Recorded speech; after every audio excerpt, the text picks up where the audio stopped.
जय गुरुदेव। एक बार चक्रवर्ती महाराजा दशरथ अपने लिए एक नए किले की नींव खुदवा रहे थे। उस समय में लोमस ऋषि आ निकले। उन्होंने आदमियों से पूछा, यह क्या हो रहा है? आदमियों ने उत्तर दिया, चक्रवर्ती महाराज दशरथ के किले की नींव खोदी जा रही है। लोमस ऋषि ने कहा, जाओ राजा दशरथ से कहो कि लोमस ऋषि उन्हें बुला रहे हैं। महाराजा दशरथ ने ज्यों ही यह सुना, फौरन ऋषि के पास दौड़ चले। उनके समीप दंडवत किया और हाथ जोड़कर बोले, ऋषिवर, इस दास के लिए क्या आज्ञा है? ऋषि लोमस जी ने महाराज दशरथ की ओर बड़ी ही करुणा भरी दृष्टि से देखा और बोले, राजन, मुझे एक बात पूछनी है, और वह यह कि आपको इस मृत्युलोक में कितने दिनों तक रहना है? राजा दशरथ ने बड़े ही विनीत भाव से उत्तर दिया,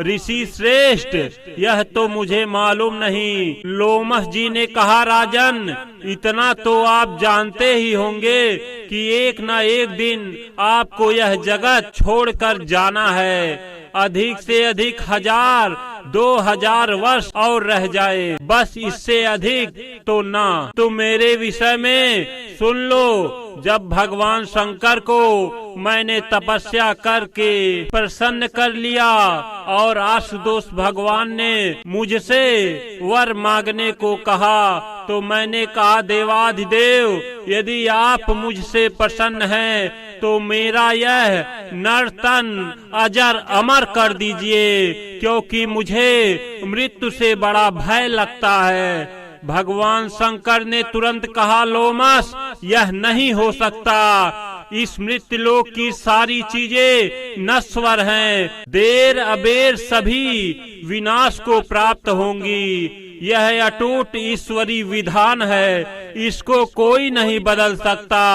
अतः तुम्हारे इस भौतिक शरीर को मैं भी अजर अमर नहीं कर सकता। हाँ, आयु चाहे जितनी मांग लो, सीमा बांध लो, क्योंकि सारे भौतिक तत्व सीमित हैं। यह तुम्हारा शरीर भी इन्हीं भौतिक तत्वों का बना है, इसलिए यह असीम नहीं हो सकता। राजन, देवाधिदेव की लाचारी जानकर मैंने कहा, अच्छा, तो मैं यह मांगता हूँ कि एक कल्प के बाद मेरा एक रोम गिरे, और इस प्रकार जब मेरे शरीर के सारे रोम गिर जाएं, तब मेरी मृत्यु हो। भगवान शंकर तो एवमस्तु कहकर तुरंत अंतर ध्यान हो गए। फिर भी मुझे कुटिया बनाकर रहने के लिए कोई कहता है तो मेरे सामने मृत्यु नाचने लगती है, और मैं कह देता हूँ कि जब इस देश में रहना ही नहीं है तो कुटिया क्या बनाऊं। अभी मेरे तो एक पैर के घुटने तक रोम झड़े हैं। इस हिसाब से तो अभी मुझे बहुत वर्ष इस मृत्युलोक में रहना है। महाराज दशरथ मृत्यु के भय से कांपने लगे और लोमस ऋषि के चरणों पर पकड़कर कहने लगे, भगवान, मैं समझ गया। अपने बाहुबल से सारे संसार पर विजय प्राप्त कर यह विचार किया कि अब इस किले का निर्माण कर पूर्व सुरक्षित रूप से आनंद का जीवन बिताऊंगा। किंतु मुझे अब ज्ञान हुआ कि मैं काल से सुरक्षित नहीं रह सकता। काल एक ना एक दिन मेरा हाथ अवश्य पकड़ेगा। कृपा कर मुझे सत्य का उपदेश दीजिए। लोमस ऋषि ने कहा, राजन, संसार में जितना यश प्राप्त करना था आपने किया, परंतु अभी तक आपने अपने लिए कुछ नहीं किया।